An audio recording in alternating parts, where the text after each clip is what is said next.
السلام علیکم ورحمۃ اللہ وبرکاتہ۔ قرآن حکیم کے آخری دو پاروں کی تفسیر کا خلاصہ پیش کیا جا رہا ہے۔ 29ویں پارے کی ابتدا سورہ ملک سے ہو رہی ہے۔ صحیح الجامع الصغیر میں علامہ البانی رحمہ اللہ ایک حدیث صحیح لاتے ہیں کہ قیامت کے دن سورہ ملک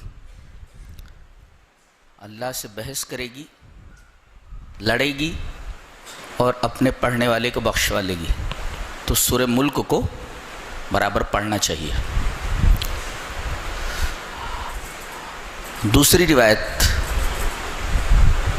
اس سورہ کریمہ کی فضیلت میں یہ ہے کہ جو آدمی اس سورہ کریمہ کو پڑھے گا وہ عذاب قبر سے محفوظ رہے گا۔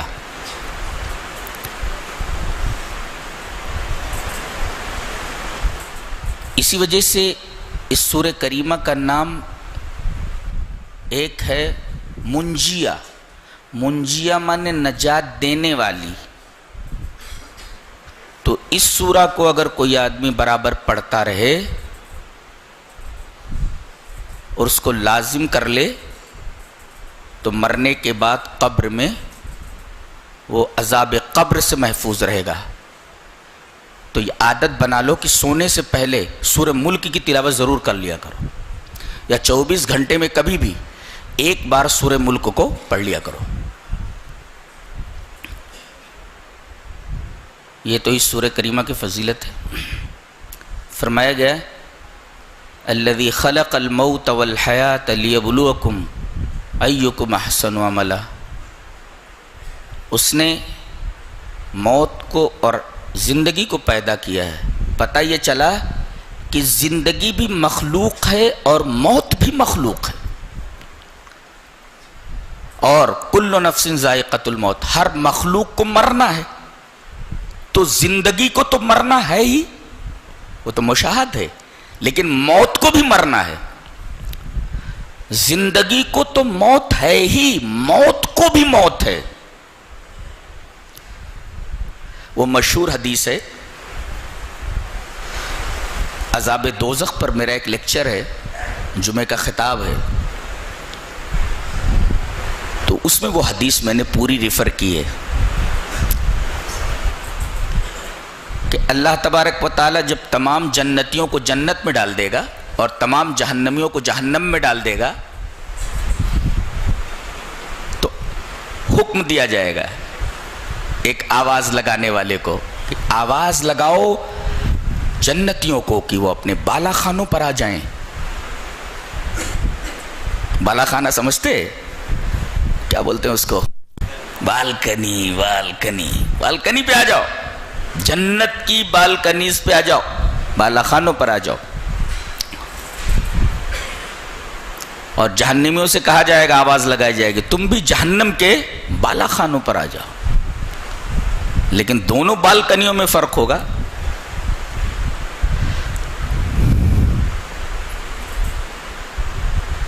اور جب سارے کے سارے جہنمی جہنم کی بالکنی، جہنم کے بالا خانے پر آ جائیں گے اور جنتی جنت کے بالا خانے پر، تو ایک میڈھا لایا جائے گا، یؤتا بکبشن، کبش مینس میڈھا لایا جائے گا، اور اسے جنت اور جہنم کے درمیان میں کھڑا کر دیا جائے گا، اور جہنمیوں سے کہا جائے گا کہ یہ موت ہے میڈھے کی شکل میں، اور اے جنتیوں تم بھی سن لو کہ یہ موت ہے میڈھے کی شکل میں۔ اور وہیں پر جنت اور جہنم کے درمیان موت کو جو میڈھے کی شکل میں لائی جائے گی ذبح کر دیا جائے گا، اور اعلان کر دیا جائے گا اے جنتیوں تم ہمیشہ جنت میں رہو، لا موت، خلود، لا موت، ہمیشہ رہو، یہاں موت نہیں ہے۔ جہنمیوں سے کہا جائے گا خلود، لا موت، تم ہمیشہ جہنم میں رہو، یہاں موت آنے والی نہیں ہے۔ تو یہ پکار سن کر، یہ اعلان سن کر جنتیوں کی خوشی اور مسرت میں بے حد اضافہ ہوگا کہ یہاں موت آنے والی نہیں، یہاں بڑھاپا آنے والا نہیں، یہاں سے کبھی نکالے جانے والے نہیں، اس لیے کہ خلود کی بشارت دے دی گئی، یہاں سے کبھی نکلیں گے نہیں، یہاں کی نعمتیں کبھی ختم ہونے والی نہیں ہیں. اور جنتیوں کی پریشانی، ان کی حسرت میں اضافہ ہوگا کہ اب صرف اور صرف عذاب بھگتنا ہے، یہاں سے ہم نکلیں گے بھی نہیں اور ہمیں موت بھی آنے والی نہیں ہے.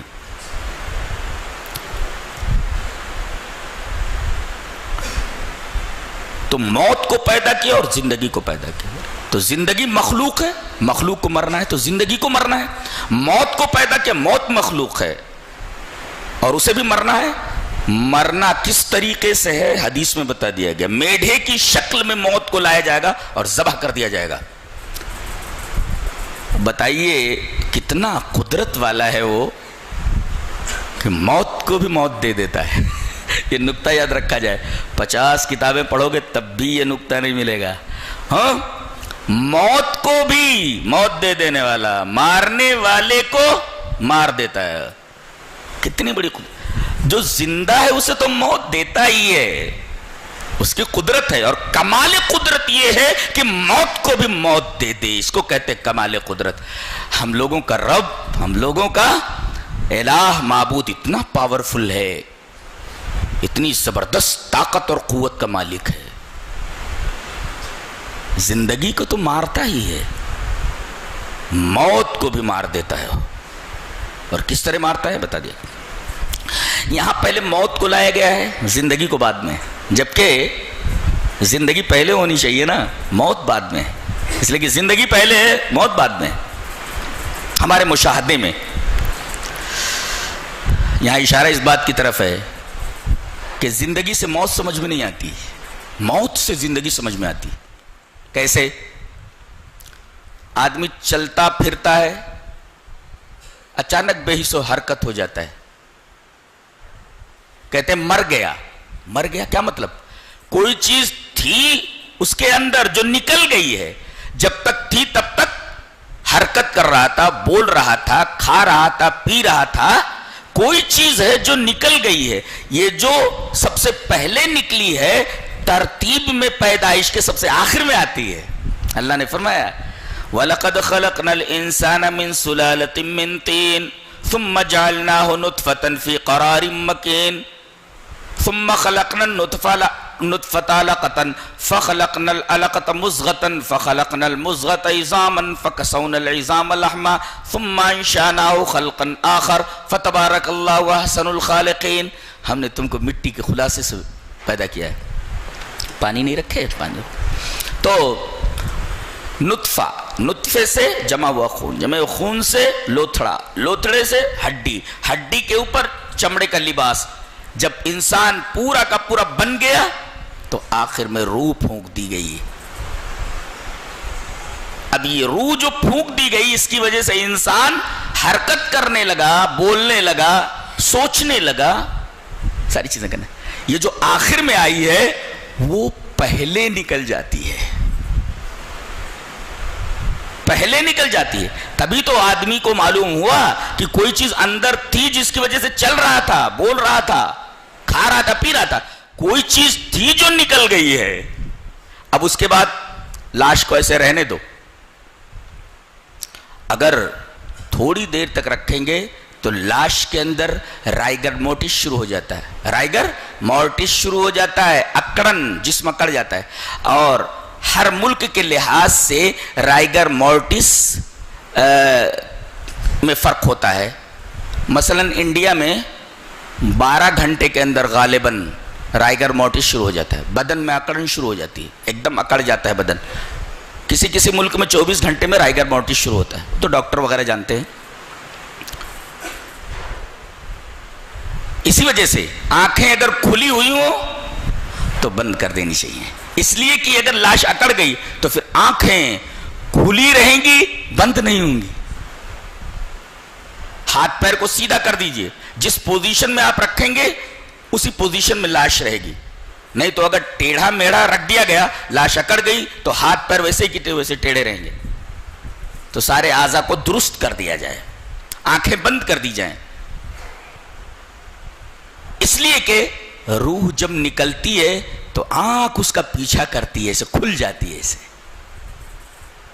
لہذا روح نکلی تو آنکھ کھلی رہتی ہے اور اس روح کا تعاقب کرتی ہے. ان الروح اذا قبض، روح جب قبض کی جاتی ہے تو تبعہ البصر، تو آنکھ اس کا پیچھا کرتی ہے. یہ حدیث کے الفاظ ہیں. روح جب قبض کی جاتی ہے، فرشتے لے جاتے ہیں تو یہ آنکھیں اس کا پیچھا کرتی ہیں. تو آنکھوں کو بند کر دیجئے. اب لاش اکڑ جاتی ہے، یہ ہے صلصال کالفخار، اور اس کے بعد رہنے دیجئے تو گلنے لگتی ہے، یہ ہے حمیم مسنون. اور اس کے بعد اور رہنے دیجئے، پھر وہ ہو جاتی ہے وہ مٹی، تین ایک دم پانی ہو جاتا ہے، اور اس کے بعد وہ مٹی ہو جاتا ہے، پانی بن کر کے مٹی. اب دیکھیے، کہیں کہا گیا ہم نے مٹی سے پیدا کیا، کہیں کہا تین سے پیدا کیا، کہیں کہا ہمیں مسنون سے پیدا کیا، کہیں کہا کہ صلصال کالفخار سے پیدا کیا. یہ مدارج ہیں، اس کے درجات ہیں. پیچھے سے دیکھو، روح نکل گئی جو بعد میں آئی تھی، اس کے بعد صلصال کالفخار، اس کے بعد ہمیں مسنون، اس کے بعد تین، اس کے بعد تراب. خلاص. الذی خلق الموت والحیات، اسی نے موت کو پیدا کیا، اسی نے زندگی کو پیدا کیا. زندگی اور موت کے پیدا کرنے کا مقصد بیان کیا جا رہا ہے. مقصد کیا ہے؟ لیبلوکم ایکم احسن عملا، تمہیں اس لیے یہاں بھیجا گیا ہے تاکہ تم کو آزمائے. اس کا مطلب یہ دنیا دارالامتحان ہے، اور امتحان ہال میں صرف سوالیہ پیپرز دیے جاتے ہیں، رزلٹ آؤٹ نہیں کیا جاتا. ایک نکتہ. اور دارالابتلاء، دارالامتحان عارضی ہوتا ہے. ہمیشہ طالب علم اسٹوڈنٹ وہاں نہیں رہتا. 3 گھنٹے کے بعد اسے باہر نکال دیا جاتا ہے. نہ نکلے تو ڈنڈے سے مار کر نکال دیا جاتا ہے، پیپر چھین لیا جاتا ہے، وقت ختم ہو گیا، چلو. اور یہ پیپر چھین لیا جانا جانتے ہیں کون سے اسٹوڈنٹ سے چھینا جاتا ہے؟ جس نے محنت نہیں کی ہوتی ہے پورے سال. اب وہ حیران و پریشان ہے، ارے میرے کتنے سوالات رہ گئے. اس کی حیرانی دیکھو، میرے ماں باپ کیا کہیں گے، میرے ماں باپ نے کتنی آرزوؤں کے ساتھ مجھے پڑھنے کے لیے بھیجا ہے، ہائے میں سارے سوالات حل نہیں کر سکا. اب وہ آتا ہے جس کی ڈیوٹی ہوتی ہے کہ 3 گھنٹے کے بعد طالب علم کو امتحان حال سے باہر کر دیا جائے. لاؤ پیپر لاؤ. ارے صاحب تھوڑا سا موقع. بالکل نہیں، time is over, time is over. Give me your papers. لاؤ پیپر لاؤ، ہینڈ اوور کرو مجھے. ایسے ہی موت کا جب فرشتہ آتا ہے، ساری ہیکڑی ہوا جو ہوتی، کہتے تھوڑا سا موقع دو. بولے نہیں، اس امتحان ہال میں تمہارے امتحان کا وقت اوور، ختم ہو چکا ہے، چلو باہر چلو. اچھا، امتحان ہال میں رزلٹ نہیں سنایا جاتا. رزلٹ کہاں سنایا جاتا ہے؟ دارالجزا میں. یہ دنیا دارالامتحان ہے، رزلٹ دارالجزا کے اندر سنایا جائے گا. ایک آخری عدالت ہوگی، اس کے اندر تمام معاملات فیصل کیے جائیں گے. پھر کس کو کدھر جانا ہے، کس کے اوپر کون سی قلم لگنی ہے، وہ قلم لگائی جائے گی ان کے اوپر. کون آروپی ہے، کون مجرم ہے. یہاں تو باقاعدہ وکیل، گواہ، سارے کے سارے حاضر ہوتے ہیں. یور آنر، اس نے جو جرم کیا ہے، اس کے جرم کے ثبوت میں یہ چیزیں پیش کر دی گئیں. یہ رہے گواہ، یہ رہے دلائل. اب وہ بولتا ہے، جج آخری ڈیسیزن لے کر کے فیصلہ کرتا ہے. تمام ثبوتوں اور گواہوں کے بیانات کی روشنی میں عدالت اس نتیجے پر پہنچی ہے کہ مجرم نے واقعی یہ جرم کیا ہے. لہذا دفعہ نمبر 100 کے تحت اس مجرم کو یہ سزا دی جاتی ہے. اللہ، وہاں کوئی وکیل نہیں، کوئی گواہ نہیں. لیس بینہ و بینہ ترجمان، اللہ اس کے بندے کے درمیان کوئی وکیل نہیں، کوئی ترجمان نہیں. بندے سے سوال ہوگا، بندے کو جواب دینا ہے. سوال کرنے والا اللہ، مسئول انسان. پھر فیصلہ سنا دیا جائے گا جنت یا جہنم کا. بہت خوفناک دن ہے. اسی وجہ سے قیامت کا ایک نام یوم التغابن ہے. ہار اور جیت کا دن. یہاں لوگ کرکٹ کھیلتے ہیں, ہار اور جیت ہوتی ہے. ہاکی کھیلتے ہیں, ہار یا جیت. دنیا میں مختلف قسم کے کھیل کھیلتے ہیں لوگ. ان کھیلوں کے اندر انہیں ہار ملتی ہے, کبھی کبھی جیت ملتی ہے. کبھی جیتنے والا ہارتا ہے اور کبھی ہارنے والا جیتتا ہے. یہاں آپشنز ہیں, لیکن میدان حشر کے اندر آدمی جب پہنچ گیا, یہاں کوئی آپشن نہیں ہے. یہاں جو ایک دفعہ جیت گیا ہمیشہ کے لیے جیت گیا, اور جو ہار گیا ہمیشہ کے لیے ہار گیا. یہ فرق ہے یہاں کی ہار اور جیت میں اور وہاں کی ہار اور جیت میں. اسی وجہ سے میدان حشر کا نام قیامت کا ایک نام یوم التغابن رکھا گیا. یہاں آپشن نہیں ہے. جو ہار گیا ہمیشہ کے لیے ہار گیا, اور جو جیت گیا ہمیشہ کے لیے جیت گیا. کیا خوفناک نام ہے اس کا, نام ہی سے ڈر لگتا ہے. آپشن نہیں ہے وہاں. یہی ہے. ہم لوگ مسئلہ بتاتے ہیں یہ بھی ہے اور وہ بھی ہے, یہ بھی اور وہ بھی تھوڑی ہوتا ہے. یہی ہے. نبی دو باتیں نہیں کہتا, ایسا بھی ہے اور ویسا بھی ہے. یہی ہے. صحیح ہوتا. اللہ اکبر. لیبلوکم, آزمائے. دنیا دارالامتحان ہے, تیاری کر لو. دارالجزا موت کے بعد ہے. اور یہ دیکھنے کے لیے, یا آزمانے کے لیے یہاں بھیجا ہے تاکہ دیکھے کہ تم میں سے کون اچھا عمل کرتا ہے. اچھا کہہ کر کے بتایا گیا کہ اللہ کے ہاں کوانٹیٹی کی زیادہ اہمیت نہیں ہے, کوالٹی کی اہمیت ہے. یہ دیکھنا چاہتا ہے کہ سب سے اچھا عمل کون کرتا ہے, سب سے اچھا احسن عمل, خوبصورت عمل کون کرتا ہے. اس کے بعد یہ بتایا گیا کہ جہنمیوں کی ایک پوری ٹیم جہنم کے دروازے پر ہے. داروغ جہنم پوچھتا ہے الم یاتکم نذیر, ادھر کیسے آ گئے, کیا ڈرانے والا نہیں ہے تمہارے پاس؟ بولے آیا تھا. پھر بولے فکذبنا, ہم نے ان کو جھٹلا دیا. ارے تمہارے پاس کوئی دلیل نہیں ہے. ایسے بات بچے ہوتے ہیں, کوئی مولوی آتا ہے تو اس سے وہی سوال کرتے ہیں. چند سوالات ہیں اور ایسے بیہودہ سوالات کرتے ہیں. ہنفیا کے پیچھے نماز جائز ہے کہ نہیں, فلاں کے پیچھے نماز جائز ہے کہ نہیں. ایک بات بولتا ہوں اس کے بارے میں, تم اچھی طرح ذہن نشین کرو. کیا قرآن اور حدیث میں اصل کلی پیش کیا جاتا ہے. سمجھو, اصل کلی سمجھتے ہو؟ General rule. جزئیات سے بحث کم ہوتی ہے. جنرل رول بتا دیا گیا, اب جنرل رول کو یاد کر لیا آپ نے, اب اس کے جو جزئیات ہیں, جو سوالات ہیں, جنرل رول کو اسی کے اوپر منطبق کرو. اگر وہاں فٹ ہوتا ہے تو ٹھیک ہے, نہیں فٹ ہوتا ہے تو چھوڑ دو اس کو. مثلا دائرے کا ایک سوال دیا گیا کہ یہ دائرہ نما شکل ہے, دائرہ نما کھیت ہے, ایسا ایسا ایسا ہے, اس کا رقبہ بتاؤ, اس کا ایریا بتاؤ, رقبہ بتاؤ پورا. اب ایک اصول دے دیا گیا, کیا دائرے کا رقبہ برابر پائی آر اسکوائر. دائرے کا رقبہ برابر پائی آر اسکوائر. پائی کی قیمت 22/7. پورا اصول آپ کو دے دیا گیا. دائرے کا رقبہ برابر پائی آر اسکوائر, اور احاطہ اگر پوچھنا ہے پورا تو 2 پائی آر. 2 پائی آر یہ دائرے کا احاطہ, اور رقبہ پائی آر اسکوائر, اور پائی کی قیمت بتا دی گئی 22/7. یہ ضابطہ ہے, جنرل رول ہے. اب اگر حساب آئے تو یہ جنرل رول کو وہاں منطبق کرو. اگر منطبق ہوتا ہے تو ٹھیک ہے, سوال حل ہے. منطبق نہیں ہوتا, سوال غلط ہے. جزئیات کیوں پوچھتے ہو؟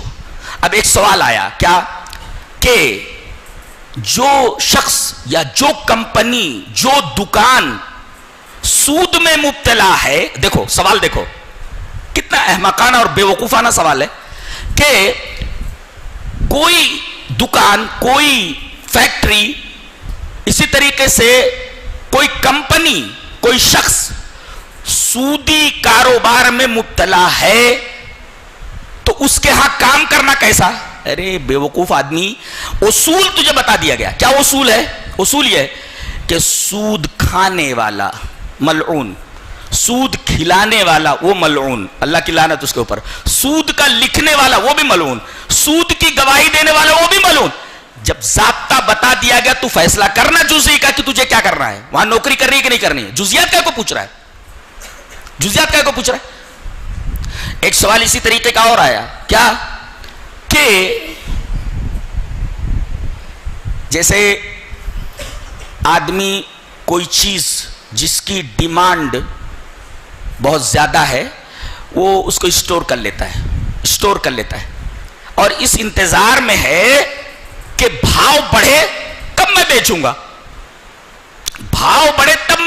گا، اور بازار میں اس کی سخت ضرورت ہے، اس کے بغیر لوگ زندہ نہیں رہ سکتے. اس کو شریعت کی اصطلاح میں احتکار کہا جاتا ہے. اور جو احتکار کرے یعنی غلہ اور اشیاء خوردنی اور جن چیزوں کی ضرورت ہے لوگوں کو جس کے بغیر وہ زندہ نہیں رہ سکتے، اگر اس انتظار میں کہ بھاؤ بڑھے گا تب ہم اس کو بیچیں گے نکالیں گے اور جمع کر کے اسٹاک کر کے رکھتا ہے، یہ ملعون ہے، اس کے اوپر بھی لعنت ہے. ایک ضابطہ بتا دیا گیا، سوال کی ضرورت ہی نہیں ہے. ایک بے وقوفانہ سوال یہ بھی ہے کیا کہ تمام علماء ہندوستان کے مل کر کے کیا اتحاد نہیں کر سکتے؟ نہیں ہو سکتا، اس لیے کہ یہ اختلاف قیامت تک ہے، اس لیے کہ معرکہ خیر و شر قیامت تک جاری ہے. جب تک شیطان موجود ہے، جب تک مرتا نہیں، تب تک برائیاں ختم ہونے والی ہیں. اور علامہ اقبال نے بالکل صحیح کہا، ستیزہ کار رہا ہے ازل سے تا امروز، چراغ مصطفی سے شرار بولا بھی. اب پڑھتے وڑھتے تو کچھ ہو نہیں، اٹھا کر کے سوال داغ دیتے. اختلاف ختم نہیں ہوتا. ہاں، اختلاف ختم کرنے کا راستہ بتا دیا گیا ہے، اب ایک ہے راستہ بتا دیا جانا. کیا بتایا گیا؟ ان قریب تم میرے بعد بہت شدید اختلاف دیکھو گے. یہ حدیث اربادی نے ساریہ سے مروی ہے. اب اس اختلاف سے بچنے کے لیے کیا کرنا ہے امت کو؟ فعلیکم بسنتی وسنت الخلفاء الراشدین المہدیین عضوا علیہا بالنواجذ وایاکم والامور المحدثات فان کل بدعۃ ضلالہ. سیدھی سی بات کہہ دی گئی کہ اختلاف ہو تو میری سنت کو، میرے صحابہ خلفاء راشدین کی سنت کو مضبوطی سے پکڑ لو، بدعات سے بچو. جو نبی کے زمانے میں نہیں تھی، صحابہ کے زمانے میں نہیں تھی، ان تمام چیزوں سے بچو. بس ان چیزوں کو پکڑ لو جو نبی کے زمانے میں تھی اور صحابہ کرام کے زمانے میں تھی. سیدھا سا ایک مسئلہ ہے. سوال کیوں کرتے ہو؟ تمہارا پیٹ کیوں نہیں بھرتا سوالات سے؟ قرآن اور حدیث میں جنرل رولز بیان کیے گئے، تم جزیات پوچھتے ہو. فلاں مشرک ہے، ایک بے وقوف یہ سوال کرتا ہے، فلاں مشرک ہے. ارے احمق، یہ بتا دیا گیا کہ شرک یہ ہے، واضح کر دیا گیا. شرک کو اللہ اور اس کے رسول نے کھول کر بیان کر دیا ہے. اب شرک کیا ہے وہ بتا دیا گیا. اب جس کے بارے میں تو پوچھ رہا ہے کہ یہ مشرک ہے یا نہیں ہے، یہ جنرل رول وہاں اپلائی کر کے دیکھنا. اگر جنرل رول منطبق ہوتا ہے تو وہ شرک ہے، مان لے اس کو، اور اگر فٹ نہیں ہوتا تو چھوڑ دے. جنرل رول بتا دیا گیا. میں کہتا ہوں فزکس کا ایک سوال بورڈ کے اوپر استاذ نے لکھ دیا، کیا ایک جسم کی کمیت یعنی اس کا ماس 10 کلو گرام ہے اور اس جسم کی رفتار 10 میٹر فی سیکنڈ ہے، تو اس جسم پر لگائی گئی قوت محسوب کیجئے. یہ فزکس کا ایک سوال ہے، گویا کہ قوت پوچھا جا رہا ہے. فورس، فزکس پڑھنے والا طالب علم فوراً سوال بنائے گا. F = AM، یعنی فورس یہ برابر ہے ایکسلریشن انٹو ماس کے. یعنی اسرا کو اگر ضرب دے دیا جائے کمیت کو تو قوت، یعنی فورس MA یا AM، acceleration into mass, mass W/G. Gravity سے اگر تقسیم کر دیا جائے ویٹ کو تو ماس. یہ ضابطے بتا دیے گئے آپ کو، یہ ضابطے اپلائی کرو جزئیات کے اوپر. جزئیات کے بارے میں سوال کیوں کرتے ہو؟ کلیات دیکھو. کہتے فلاں کے پیچھے نماز جائز ہے کہ نہیں جائز ہے؟ فلاں کے یہ جزئی ہے، یہ جزئی. کلی بتا دیا گیا. کلی کیا ہے؟ اگر آدمی سنت کے مطابق نماز پڑھتا ہے تو اس کو امام بنا لو. سنت کے مطابق نماز نہیں پڑھتا ہے تو اس کو امام مت بناؤ. یہ کلیہ ہے. اب کلیات کو جزیات پر منطبق کرتے ہو، سوال ٹھوک دیتے ہو. یہ کچھ عقل وقل ہے یا نہیں؟ اسی وجہ سے میں کہتا ہوں میں سوالات کرنے نہیں دیتا سامنے والے کو، اس لیے کہ میں جانتا ہوں کہ سوال کرنے والا بے وقوف ہے، اس کو سوال کرنے کا طریقہ معلوم نہیں ہے. لہذا میں کہتا ہوں سوالات لکھ کر کے مجھے دے دو. یہ وہ مولوی نہیں ہوں میں ایسے ٹہلا دیا جائے کسی عالم کی طرح، سمجھ لو اچھی طرح. تو کیا کرو گے؟ یہ چیز ایسی ہے، جزئی نہیں پوچھو گے، کلی دیکھو گے، وہ کلی اگر منطبق ہوتی ہے وہ جزئی کے اوپر تو فیصلہ کر لیا جائے کہ صحیح ہے غلط ہے. کلیات بتا دیے گئے.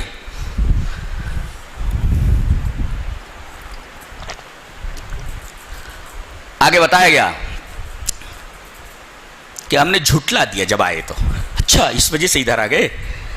وَقَالُوا لَوْ كُنَّا نَسْمَعُ أَوْ نَعْقِلُ مَا كُنَّا فِي أَصْحَابِ السَّعِيرِ.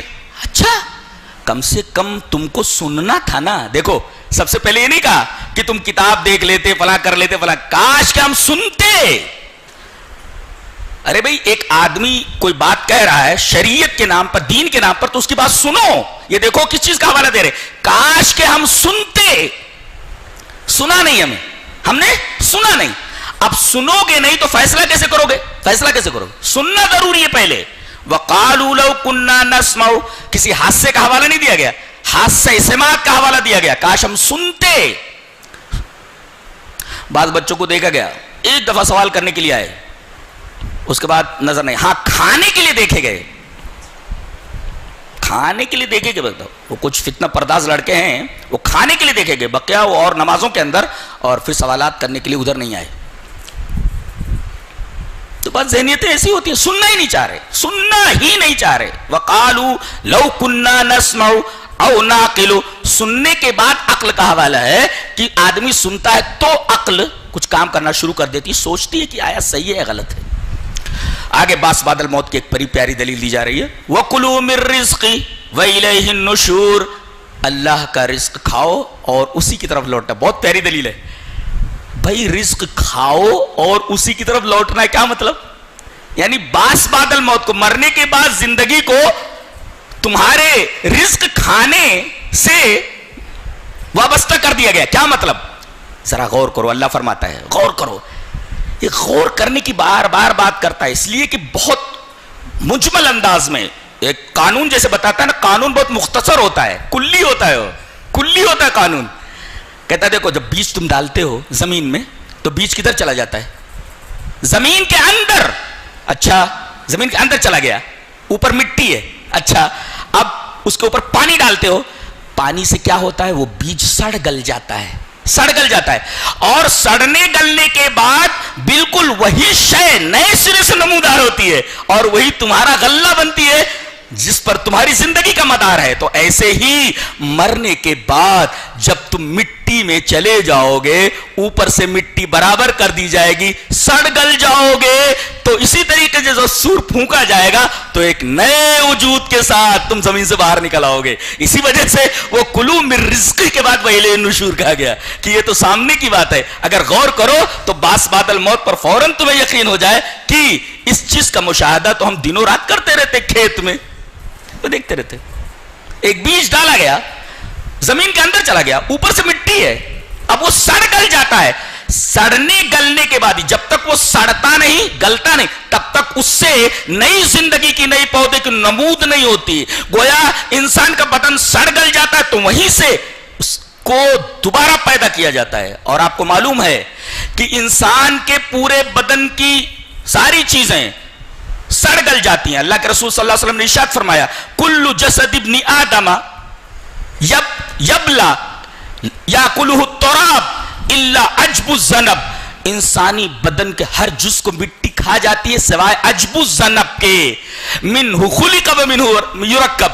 اسی سے اس کو پیدا کیا گیا ہے اور اسی سے اس کو مرکب کیا جائے گا، پھر سے جوڑا جائے گا. پتہ یہ چلا، حدیث بھی یہ بتاتی ہے کہ انسان کے بدن کی ساری چیز سڑ گل جاتی ہے، ختم ہو جاتی ہے، مگر عجب الذنب باقی رہتا ہے. جیسے جہاز پورا کا پورا کریش ہو جائے، بلیک باکس موجود رہتا ہے، وہ یہاں تک بتا دیتا ہے کہ جہاز کے کریش ہونے کا ریزن کیا ہے. ایسے ہی انسانی بدن میں عجب الذنب، جس کو انگریزی میں کوکسکس بولتے، کوکسکس یعنی COCCX کوکسکس، یا اس کو ٹیل بون بھی کہہ سکتے ہیں. یعنی the lowest part, in the lowest part is situated, it lies in the lowest part of the vertebral column. یعنی یہ کہہ سکتے ہیں in the lowest part of the spinal cord. یہ نیچے ایک دم اللہ تبارک و تعالیٰ نے اس کو رکھا ہے جس کو ٹیل بون بولتے ہیں. یہ گلتا نہیں ہے، سڑتا نہیں ہے. اللہ تبارک و تعالیٰ اس کو باقی رکھتا ہے، اور جس کو آپ اپنی زبان میں DNA کہہ سکتے ہو. انسان دنیا کے جتنے بھی ہیں ہر ایک کا ڈی این اے مختلف ہے ایک دوسرے سے, سب کچھ ختم ہو جاتا ہے, ڈی این اے ایک دوسرے کا ملتا نہیں ہے, ہر ایک کا ڈی این اے الگ الگ. یہ ڈی این اے ختم نہیں ہوتا. اللہ تبارک و تعالیٰ اسی ڈی این اے سے, جس کو عجب الذنب کہہ لیجئے, ٹیل بون بول لیجئے, کوکسکس بول لیجئے, کچھ بھی لفظ بول لیجئے, عجب الذنب بول لیجئے, اسی سے اللہ تبارک و تعالیٰ انسان کو پیدا جو ہے اسی سے کیا ہے اور اسی سے مرکب کرے گا. آگے ایک قصہ بیان کیا جا رہا ہے اصحاب الجنہ کا ہے. یہ آدمی بڑا نیک تھا. کیا کرتا تھا, اس کی باغ کا جو حاصل ہوتا تھا پیداوار, اس کے 3 حصے کرتا تھا. کیا کرتا تھا, اس کے 3 حصے کرتا تھا. ایک حصہ اپنے گھر کے لیے, ایک حصہ اپنے رشتہ داروں کے لیے, اور ایک حصہ غربا اور مساکین کے لیے. اللہ آپ کو کوئی کمپنی دے, اسی طریقے سے اللہ آپ کو کوئی کاروبار دے, تو آپ یہ 3 حصے کر لو, ہمیشہ کامیاب رہو گے, ہمیشہ کامیاب رہو گے. بہت سارے لوگ ہیں ایسا کرتے ہیں, ایسا کرتے ہیں. اپنی آمدنی کے 3 حصے کر لو, ایک گھر کے لیے, بال بچوں کے لیے, ایک رشتہ داروں کے لیے جو آپ کے اقربا ہیں, اور ایک اللہ کے لیے. تو یہ غریبوں کو اپنے ساتھ لے جاتا تھا باغ میں اپنے, جیسے پھل توڑ کر نیچے رکھا جاتا تھا, مسکینوں کو ان کا پورا حصہ دے دیا کرتا تھا. یہ مر گیا. بچے کہنے لگے ہمارا باپ بڑا بیوقوف تھا, اس لیے کہ ہمارے نوجوان بچے جو آج کل پڑھ لکھ کر کے بہت قابل بن جاتے ہیں, اپنے باپ کو بیوقوف ہی سمجھتے ہیں. ارے ابا کو کیا معلوم بولتے, ابا کو کیا بولتے, بچے کیا بولتے, ارے ابا کو کیا معلوم. یعنی تو نے سائنس پڑھ لی ہے, تو نے مزید علم حاصل کر لیا, علوم اثریہ حاصل کر, اب باپ پڑھا لکھا نہیں ہے تو کہتے ابا کو کیا معلوم بولتے, ہم زیادہ جانتے ہیں, ابا کو کیا معلوم, ایسا بولتے. اچھا, کہنے لگے ابا ہمارے بیوقوف تھے. ارے مسکینوں کو دینے کی کیا ضرورت, مفت خور بنا رہے ان کو. ہاں ایک نقطہ اور بھی ہے کہ معاشرے میں زکوٰۃ اور صدقہ اس آدمی کو نہ دیا جائے جو ہٹا کٹا ہو, جو کام کر سکتا ہو. اللہ کے رسول صلی اللہ علیہ وسلم کی ایک حدیث ہے, آپ کی ایک صفت بنائی گئی کہ آپ تکسب المعدوم, آپ جس کے پاس کچھ نہیں ہوتا تھا اس کو آپ کمواتے تھے, کمواتے تھے, مفت خور نہیں بناتے تھے. زکوٰۃ اور صدقے کا مقصد شریعت اسلامیہ میں یہ ہے کہ ایک بیگر کم کیا جائے, ایک فقیر کم کیا جائے. یہاں زکوٰۃ تھوڑی تھوڑی دے کر کے, صدقے دے دے کر کے, بھیک دے دے کر کے بیگرز کا اضافہ کیا جا رہا ہے, فقیر بڑھائے جا رہے ہیں. گویا کہ زکوٰۃ اور صدقے کا جو مقصد ہے وہ فوت ہو جا رہا ہے. بیگرز میں اضافہ ہو رہا ہے, فقیروں میں اضافہ ہو رہا ہے, مانگنے والوں کا اضافہ ہو رہا ہے. تو منع کیا گیا. نبی کریم صلی اللہ علیہ وسلم فرماتے تھے تیرے پاس کچھ ہے؟ بولے نہیں اللہ کے رسول. کہا کہ پھر بھی غور کر, جا دیکھ گھر میں. بولے وہ کمبل کا ایک ٹکڑا ہے, جا بازار میں بیچ, اس سے کلہاڑی لے کر کے آ, پھر لکڑی کاٹ کر کے آ. دستہ آپ نے خود بنایا ایک دفعہ, دستہ جے لے, کلہاڑی لے اور لکڑی کاٹ, لکڑی کاٹ کے بازار میں بیچ, اپنے بچوں کا پیٹ پال. پتہ یہ چلا جو ہٹا کٹا اس کو صدقہ اور زکوٰۃ نہیں دینا چاہیے, اس لیے کہ یہ اور کام چور اور اسی طریقے سے مفت خور ہو جائے گا. تو مفت خور اور کام چور ان کو شریعت اسلامیہ بالکل پسند نہیں کرتی. محنتی, ذمہ دار اور سنجیدہ مسلمانوں کو شریعت پسند کرتی ہے. کام چور اور اسی طریقے سے نکمبے لوگوں کو قطعاً شریعت برداشت نہیں کرتی. یہ بیچارے غریب مسکین تھے, ان کو دے دیتا تھا. اب باپ جب مر گیا, ان کی نیت خراب ہو گئی. نیت خراب ہو گئی, کیا کچھ نہیں دینا ہے. ابا بے وقوف تھے, اتنی بڑی آمدنی کا جو ذریعہ ہے اس کا ایک حصہ ان کے پاس بغیر کچھ محنت کیے چلا جاتا ہے, فری میں لے لیتے ہیں. پھل پک گیا. باپ تو اعلان کر دیتا تھا ساتھ میں چلو.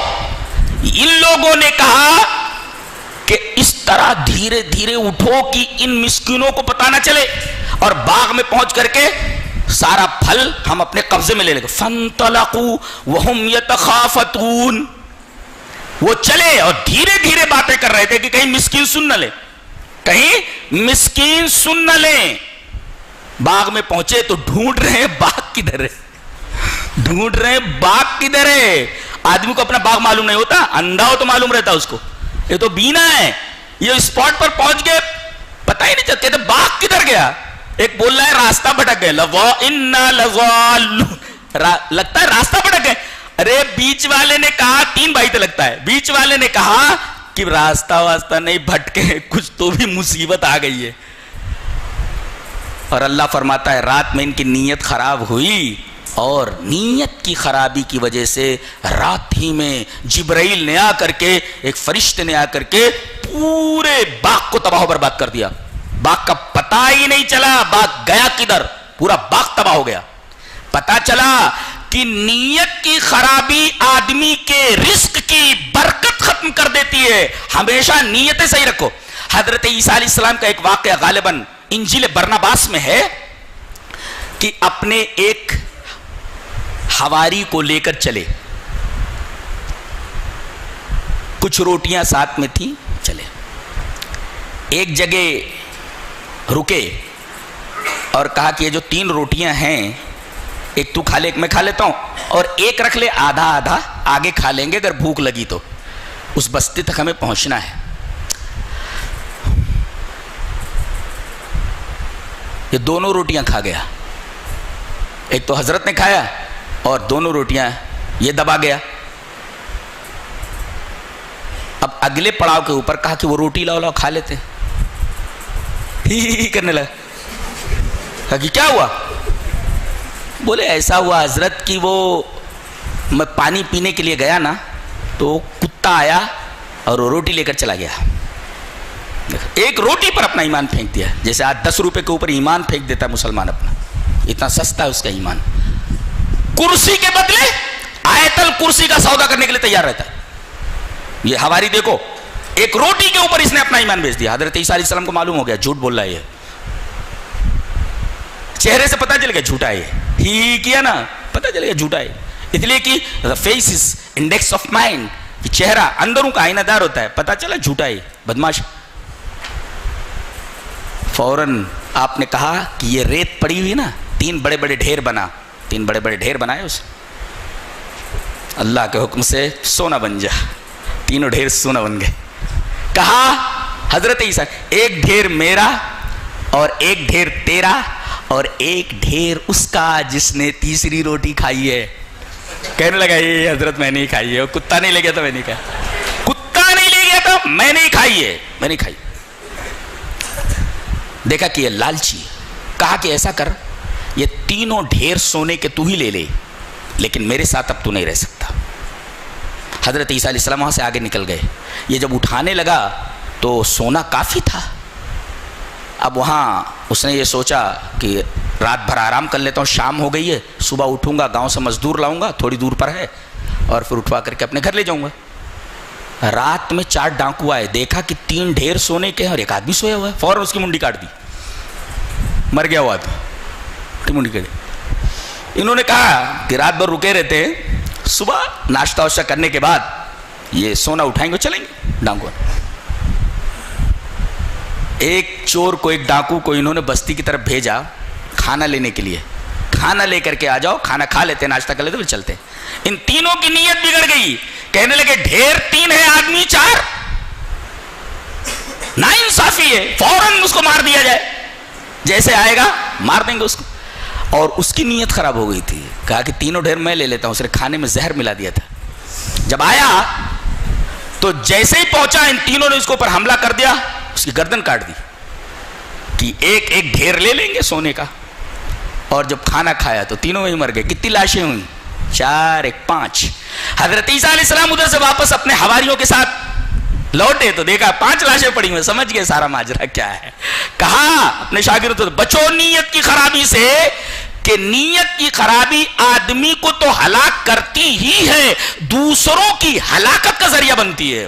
لہذا آدمی اپنی نیت صاف رکھے. اسی وجہ سے حضرت امام بخاری رحمۃ اللہ علیہ نے اپنی جامع صحیح کا سرنامہ جس حدیث کو قرار دیا ہے وہ یہی حدیث ہے. تبرکن میں اس حدیث کو ریفر کر دیتا ہوں. ان القمۃ ابن ابی وقاص اللیثی قال سمعت عمر بن الخطاب رضی اللہ تعالی عنہ یقول قال رسول اللہ صلی اللہ علیہ وسلم انما الاعمال بالنیات وانما لكل امرئ ما نوى فمن كانت هجرته الى الله ورسوله فہجرتہ الی اللہ ورسولہ ومن کانت ہجرتہ لدنیا یصیبها او امرأۃ یتزوجها فہجرتہ الی ما ہاجر الیہ رواہ ابو داؤد فی کتاب الطلاق. حضرت امام ابی داؤد رحمہ اللہ اس حدیث کو کتاب الطلاق میں لائے. امام بخاری رحمۃ اللہ علیہ نے اسی حدیث کو اپنی جامع صحیح کا سرنامہ قرار دیا ہے. پہلی حدیث ہے وہ. جانتے ہیں بتانا یہ چاہتے ہیں کہ انما الاعمال بالنیات والی حدیث میں پہلے لا رہا ہوں, اس کے بعد نماز ہے, روزہ ہے, خرید و فروخت ہے, زندگی کے تمام مسائل ہیں. نیت کی حدیث لا کر کے اس کے بعد میں تمام مسائل حیات بیان کرنا چاہتا ہوں. یہ تصور دینا چاہتا ہوں کہ اگر نیت صحیح نہیں ہے تو عبادت معتبر نہیں, معاملات معتبر نہیں, کوئی بھی زندگی کا مسئلہ معتبر نہیں ہے. کسی بھی مسئلے کے اعتبار کے لیے, درجہ اعتبار تک پہنچنے کے لیے نیت کی صحت ضروری ہے. اگر نیت صحیح نہیں تو کوئی بھی عمل معتبر نہیں اللہ کی نگاہ میں. کتنا بڑا فقیہ ہے اللہ.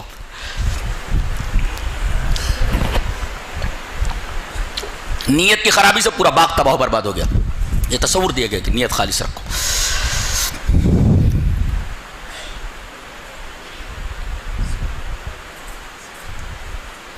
اللہ تبارک و تعالی نے سورہ جن کے اندر ارشاد فرمایا کہ جیسے مسلمانوں میں, انسانوں میں اختلافات ہیں, مذاہب ہیں, ان میں بھی اختلافات ہیں. جیسے کوئی عیسائی ہے, کوئی یہودی ہے, کوئی مشرک ہے, ایسے جن بھی ہیں. جنوں میں بھی یہودی ہیں, جنوں میں بھی ثقلان ہے. ثقلان کیوں بولتے معلوم ہے؟ قرآن کی میں سورہ رحمان میں کیا ہے؟ سنفرغ لکم ایھا الثقلان. جن اور انسان دونوں کو ثقلان کہا گیا. ثقل کہتے بوجھ کو. مطلب یہ کہ دونوں شریعت کے بوجھ تلے دبے ہوئے ہیں. مکلف دو ہی ہیں. کون؟ جن اور انس. انہی دونوں کو جنت اور جہنم میں جانا ہے. اسی وجہ سے ان کو ثقلان کہا گیا. شریعت کا بوجھ انہی دونوں کے اوپر ہے. یہی دونوں مکلف ہیں شریعت کے. فرمایا گیا قل اوحی الی انہ استمع نفر من الجن فقالوا انا سمعنا قرآنا عجبا یہدی الی الرشد فآمنا بہ ولن نشرک بربنا احدا. یعنی مشرک تھے یہ لوگ شرک کرنے والے تھے, تبھی تو کہہ رہے ہیں ہم ہرگز اللہ کے ساتھ, اپنے رب کے ساتھ شرک نہیں کریں گے. وانہ تعالی جد ربنا ما اتخذ صاحبۃ ولا ولدا. یہ بیوی کون مانتا ہے اللہ کی؟ عیسائی لوگ. گویا کہ کچھ جن عیسائی ہیں. وَوَلَدَ. اور بیٹا کون مانتا ہے؟ عیسائی لوگ مانتے ہیں اور یہودی لوگ مانتے ہیں. وَقَالَتِ الْيَهُودُ عُزَيْرٌ ابن اللہ وَقَالَتِ النَّصَارَى الْمَسِيحُ ابن اللہ. عیسائی کہتے ہیں کہ عیسیٰ علیہ السلام سن آف گاڈ ہیں, اور یہودی کہتے ہیں کہ حضرت عزیر علیہ السلام سن آف گاڈ ہیں. یہ 10ویں پارے کے اندر اللہ تبارک تعالیٰ نے شاید فرمایا. تو صاحبتم ولا ولدا اور ولن نشرک بربنا احدا کہہ کر کے بتایا گیا کہ کچھ تو مشرک ہیں جن, اور کچھ عیسائی ہیں, کچھ یہودی ہیں, کچھ دیگر مذاہب والے. جتنے مذاہب انسانوں میں ہیں تقریباً اتنے مذاہب جنوں میں. جیسے ہمارے درمیان اختلافات ہیں, ان کے درمیان بھی اختلافات ہیں. اس کے بعد نبی کریم صلی اللہ علیہ وسلم کو کہلوا دیا گیا, آپ بولیے قل انی لا املک لکم ضرا ولا رشدا. نکرہ اگر تحت النفی ہے تو عموم کا فائدہ دیتا ہے. لا نکرہ ہے, ضرن اور رشدن دونوں نکرہ ہیں. نکرہ تحت النفی ہے تو عموم کا فائدہ. میں کسی بھی طریقے کے نفع, کسی بھی طریقے کے نقصان کا مالک نہیں ہوں. آپ کے مختار کل ہونے کی نفی کر دی گئی جی. اور یہ فرما دیا گیا کہ عالم الغیب فلا یظہر علی غیبہ احدا. عالم الغیب صرف اللہ ہے. برابر. بہت پیارا نکتہ بیان کرنے جا رہا ہوں. عالم الغیب صرف کون؟ اللہ. اب یہ کہا جائے کہ اللہ نے اپنا علم غیب عطا کر دیا ہے نبی کو, علم غیب عطائی, تو عالم الغیب ہونا تو اللہ کی صفت ہے. گویا اس نے اپنی صفت ایک مخلوق کو دے دی ہے. ظاہر ہے کہ وہ بھی خدا بن گیا. لہذا اس طرح دو خدا بن گئے. اللہ ہی عالم الغیب ہے. عطائی اور غیر عطائی کی جو تقسیم ہے, یہ تقسیم بالکل جائز نہیں ہے, درست نہیں ہے. علم غیب صرف اللہ کی صفت ہے. اگر مان لیا جائے کہ کوئی اور علم غیب جاننے والا ہے, علم غیب کا حامل ہے, تو گویا کہ دو خدا ہو گئے. اس لیے کہ عالم الغیب ہونا صرف اللہ کی صفت ہے. وہ حدیث بھی ہے حضرت عائشہ رضی اللہ تعالی عنہا نے, دیکھیے اس وقت کوئی اسکول نہیں, کوئی یونیورسٹی نہیں, لیکن ایک عورت عقیدے کے بارے میں کتنا زبردست علم رکھتی. اللہ اکبر.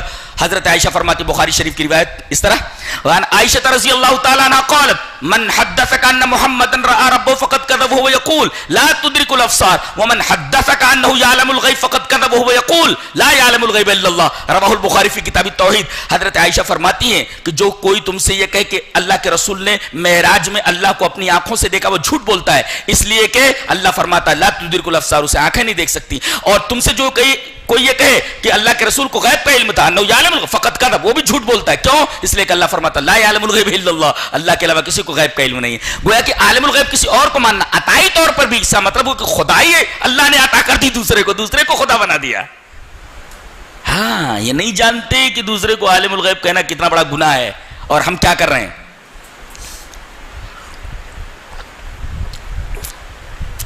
کہتے ہیں ٹیلی ویژن اب ایجاد ہوا ہے, لیکن اس کا تصور ساری قرآن ہے ہدایت کی کتاب, لیکن بٹوین دا لائنز ساری چیزیں موجود ہیں, دیکھنے والی نظر چاہیے. ایک سائنسدان نے کہا کہ ایٹم ٹوٹتا نہیں ہے, ایک سائنسدان آگے آ کر کے کہتا ہے جوہر تقسیم ہو جاتا ہے الیکٹران پروٹون اور نیوٹرون کی طرف. قرآن حکیم نے بتا دیا اصغر من ذلک, ذرے سے بڑا ذرے سے چھوٹا, ذرے سے چھوٹا تقسیم ہوگی تب نہ چھوٹا ہوگا. اس کے تقسیم کی طرف, اس کے انقسام کی طرف اشارہ کر دیا, اشارہ کرتا ہے خالی. بہت پیاری کتاب ہے, بہت عظیم الشان کتاب ہے, کسی فن کی آخری کتاب ہے وہ, کسی بھی فن کی.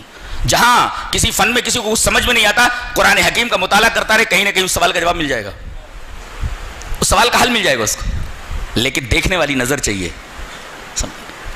ہوا کے اوپر حکومت, کس کو معلوم تھا ہوا ایجاد ہوگی جو ہوا کی پیٹ پر چلے گی. علی متن الہوا, ہوا کی پیٹ کے اوپر. حضرت سلیمان علیہ السلام کے لیے اللہ نے ہوا کو مسخر کر دیا تھا, وہ ہوا کے اوپر چلتے تھے, ہوا کے اوپر سفر کرتے تھے, ہوائی جہاز.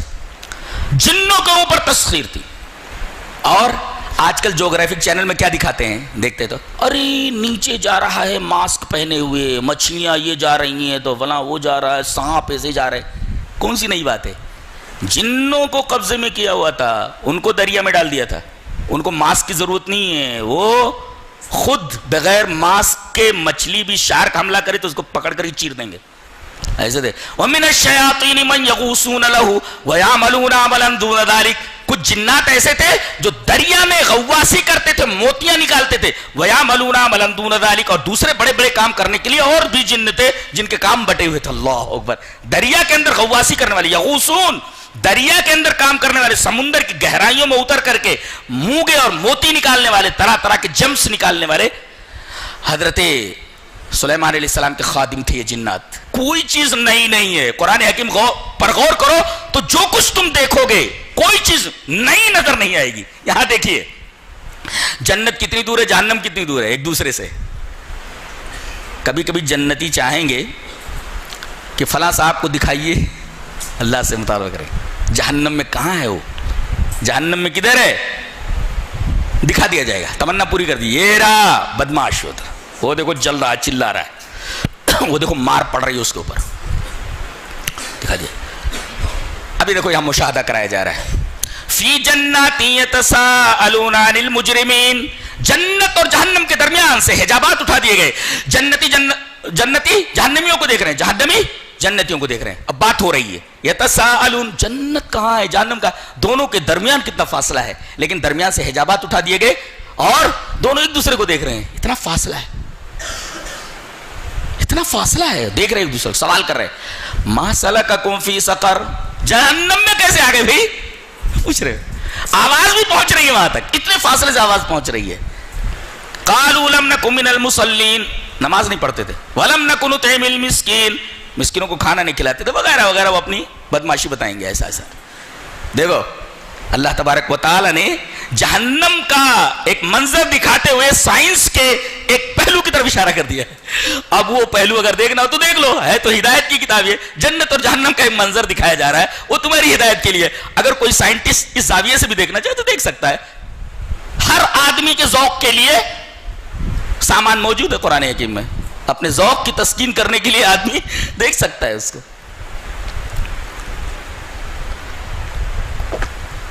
اللہ فرماتا ہے سورہ قیامہ میں لا اقسم بیوم القیامہ ولا اقسم بالنفس اللوامہ ایحسب الانسان ان لن نجمع عظامہ بلا قادرین علی ان نسوی بنانہ. بتایا گیا کہ ہم انگلیوں کی پور کو برابر کرنے پر قادر ہیں، یعنی ہم چاہیں تو کائنات کے تمام انسانوں کے فنگر پرنٹس برابر کر دیں. شارحین نے لکھا ہے کہ اشارہ اس بات کی طرف ہے کہ دنیا میں ایک آدمی کی فنگر پرنٹس دوسرے آدمی کی فنگر پرنٹس نہیں ملتی. جیسے ڈی این اے ایک دوسرے کا مختلف ہوتا ہے، ایسے فنگر پرنٹس نہیں ملتی. اللہ فرما رہا ہے کہ اگر ہم چاہیں تو کائنات دنیا کے تمام انسانوں کے فنگر پرنٹس ایک کر دیں.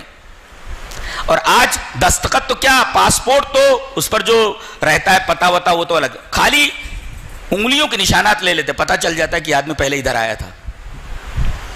انگلیاں بول دیتی. آپ دیکھو انگلیاں بول دیتی ہیں تو قیامت کے دن اگر جلد گواہی دے تو کیا استحالہ ہے.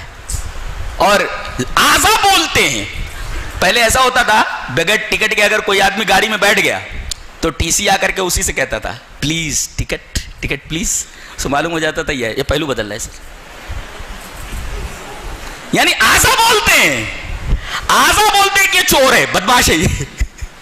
تو قیامت کے دن اگر اعضا گواہی دے تو اس میں کیا استحالہ ہے، کیا تعجب کی بات ہے.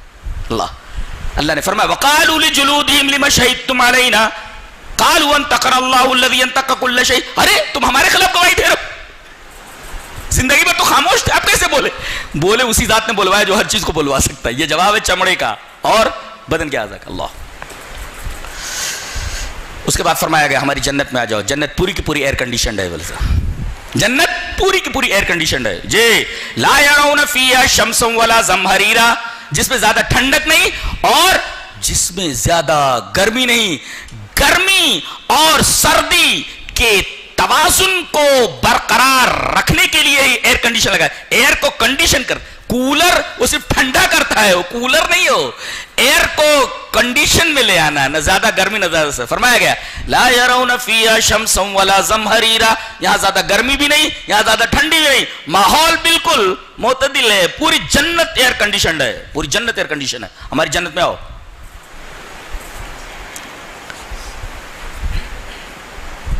اس کے بعد باس بادل موت پر بڑی پیاری دلیل لی جا رہی سورہ مرسلات میں. کہا باپ کا نطفہ کہاں سے چلتا ہے؟ پشت سے. کہاں جاتا ہے؟ ماں کے رحم میں. باپ سے نطفہ منتقل ہو کر کے ماں کے رحم میں جاتا ہے. اچھا پھر وہاں قدر معلوم، الم نخلقکم من ماء مہین فجعلناه فی قرار مکین الی قدر معلوم. ایک قدر معلوم کو 9 مہینہ 10 دن. اچھا ایک لڑکا پیدا ہوتا ہے 12 مہینے میں، اس کو کہتے ہیں گھوڑے کی نال کا لڑکا. 12 مہینے کیا بولتے اس کو، 12 مہینے میں اگر پیدا ہو 9 مہینے کے علاوہ تو اس کو گھوڑے کی نال کا بچہ کہتے. اور یہ ریئر ہوتا ہے اور بہت ہی غیر معمولی. اس کو ہم لوگ کیا بولتے ہیں،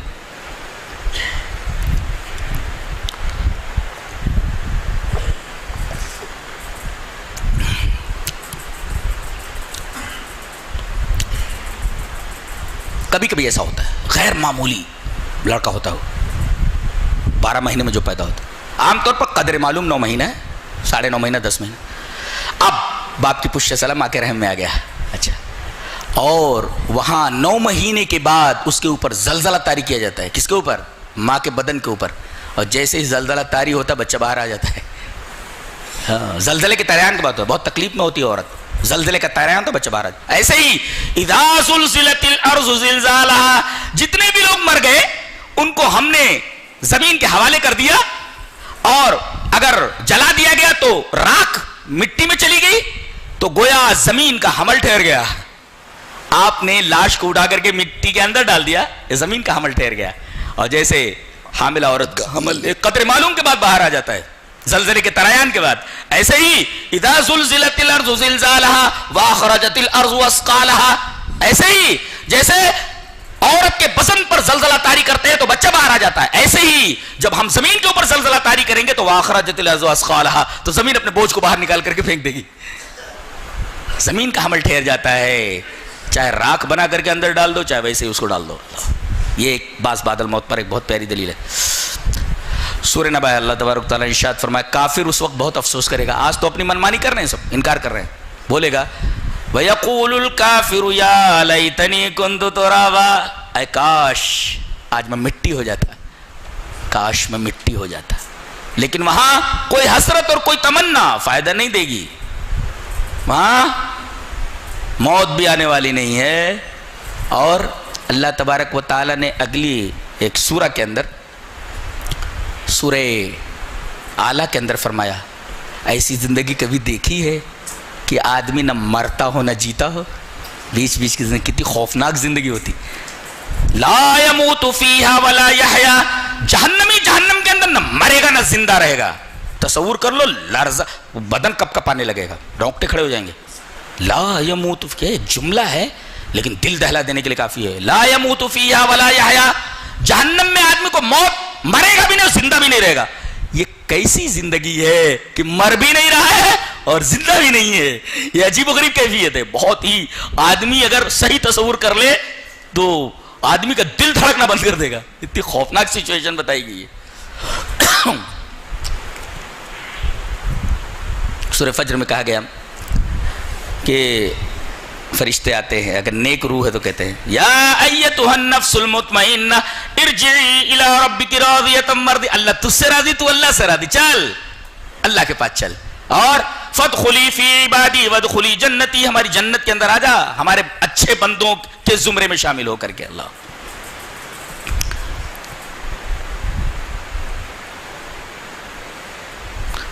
سورہ عصر کے اندر اللہ تبارک و تعالیٰ نے ارشاد فرمایا کہ آدمی کی کامیابی 4 چیزوں پر ہے. والعصر، زمانے کی قسم کھا کر کہا گیا تمام انسان گھاٹے میں. والعصر، by the declining day, by the dawn، صبح کی قسم، یا اسی طریقے سے زمانے کی قسم by the declining day، یہ اسی طریقے سے زمانے کی قسم کھا کر کے کہا جا رہا ہے کہ every man is in a state of loss، ہر آدمی خسارے میں، انسانیت کا ہر فرد خسارے میں. الا الذین آمنوا، save those who believed، لیکن جنہوں نے ایمان قبول کیا، وہ did good deeds، did good works، انہوں نے اچھے کام کیے تو اس سے مستثنا ہے. تو ایک تو ایمان لاؤ، دوسرے نیک عمل کرو. پھر اسی پر اکتفا نہ کرو بلکہ یہ جو نیک کام تم نے کیا ہے اس کی تلقین کرتے رہو، لوگوں کو بتاتے رہو. اب بتانے میں پریشانی آئی تو صبر کرو. یہ 4 چیزیں پکڑ لو، کامیابی تمہارے لیے، خسارہ تمہیں نہیں ہوگا. اس کے بعد کہا گیا کہ مسجد کا معاملہ بڑا خطرناک ہوتا ہے. ہاں یہ بات یاد رکھو. جہاں تک اللہ کے گھر کا معاملہ ہے، بیت اللہ کا، تمام مسجدوں کی سردار ہے وہ. اس میں ایک وقت کی نماز 1,00,000 نماز کے برابر. مسجد نبوی میں ایک وقت کی نماز 1,000 نماز کے برابر. بیت المقدس میں ایک وقت کی نماز 250 نماز کے برابر. 500 والی روایت غلط ہے، صحیح نہیں ہے. تو اتنی فضیلت ہے اس کی. تو تمام مساجد کی سردار ہے کون؟ یہ اللہ کا گھر، اللہ کی یہ مسجد بیت اللہ، جہاں اگر آدمی استطاعت والا ہو تو ایک بار ضرور حج کرے. اگر نہیں حج کرتا تو یہودی یا نصرانی ہو کر کے مرے.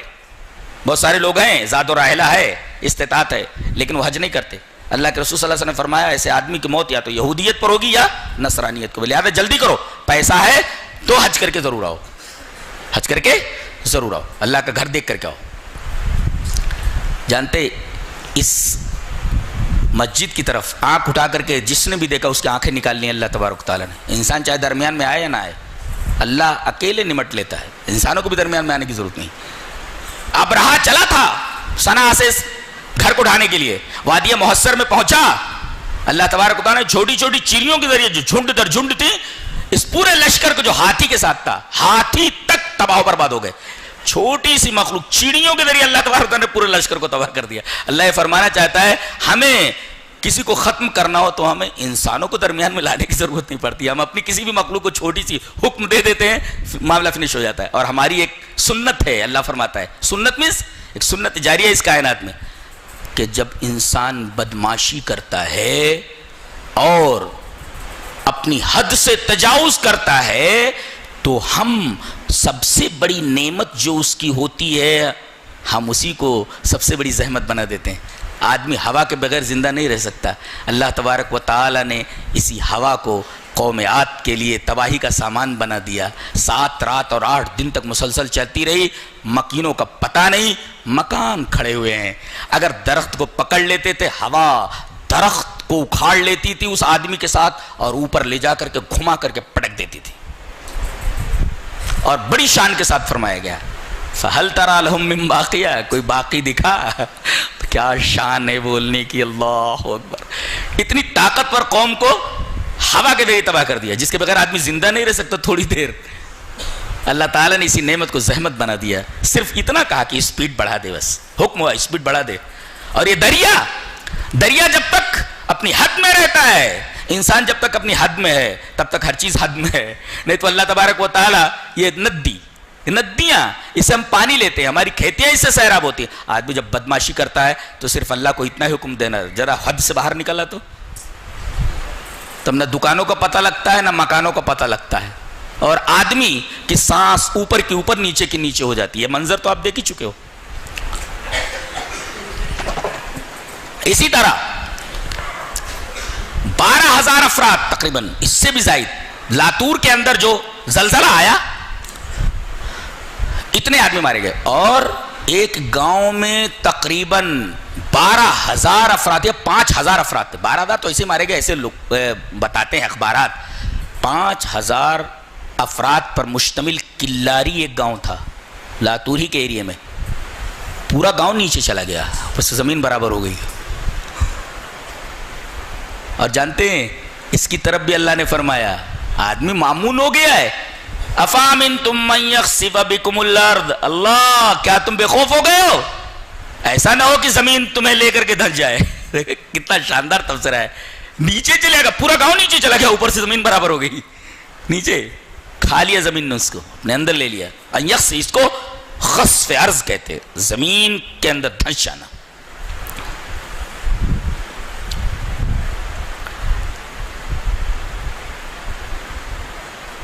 مشرکین آئے, کہا کہ محمد تم کس خدا کو مانتے ہو؟ بولے اللہ کو مانتے. اللہ بولے نسب نامہ بتاؤ. نسب نامہ کیا ہے اس کا؟ نسب نامہ, اللہ کا نسب نامہ. بولتے کہ بھئی آپ کون؟ بولے سید. لاؤ شجرہ لاؤ. تمہارے والد؟ بولے فلاں. ان کے والد؟ بولے فلاں. ان کے والد فلاں. یہ شجرہ ہوتا ہے. یہ شجرہ اللہ کا پوچھ رہے بدماش لوگ مشرکین. تو اللہ تبارک تعالیٰ کا میرا نسب نامہ پوچھ رہے. سورہ اخلاص نازل فرمائی, قل هو اللہ احد اللہ الصمد لم یلد ولم یولد ولم یکن له کفوا احد. یہ میرا نسب نامہ ہے. اللہ اکبر. میں یکتا, میرے جیسا کوئی نہیں, میں بے نیاز, کائنات کا ذرہ ذرہ میرے سامنے سر بسجود, میں کسی کا محتاج نہیں. اللہ, نہ میں کسی کا باپ نہ کسی کا بیٹا, نہ مجھ کو کسی نے جانا نہ میں نے کسی کو جانا. وَلَمْ يَكُنْ لَهُ كُفُوًا احد. ایک کرائیٹیرین ہے, اس کرائیٹیرین کے اوپر سب کو پرکھ کر کے دیکھ لو. جس کو بھگوان مانا جاتا ہے, جس کو خدا مانا جاتا ہے, اس کرائیٹیرین ہے جو سورہ کریمہ کے اندر کرائیٹیرین پیش کیا گیا ہے, اس کے اوپر جو اتر جائے وہی معبود ہوتا ہے, وہی اللہ ہے, وہی عبادت کے لائق ہے. اور he has the right to be worshipped, وہ عبادت کے لائق. کون؟ جو اس نسب نامے کے اوپر, اس کرائیٹیرین کے اوپر پورا اترے جو بیان کیا گیا ہے, وہی معبود. اور ہم یہ دیکھتے ہیں کہ اس کرائیٹیرین کے اوپر کوئی پورا نہیں اترتا سوائے اللہ کے. لہذا he only has the right to be worshipped, وہی اس لائق ہے کہ اس کی عبادت کی جائے, اس کے علاوہ none has the right to be worshipped but Allah. اللہ کے علاوہ کوئی بھی عبادت کا مستحق نہیں ہے. اس لیے کہ یہ بتائے ہوئے کرائیٹیرین کے اوپر اس کے علاوہ پورا اترتا ہی نہیں ہے. اس کے بعد سورہ فلق ہے, سورہ ناس ہے. بہت پیاری, بہت عجیب بات کہنے جا رہا ہوں. سورہ فلق میں اللہ کی ایک صفت کا حوالہ دے کر 4 چیزوں سے پناہ مانگی گئی ہے. کیا؟ اے فلق کے رب, تیری پناہ چاہتا ہوں میں. کس چیز سے؟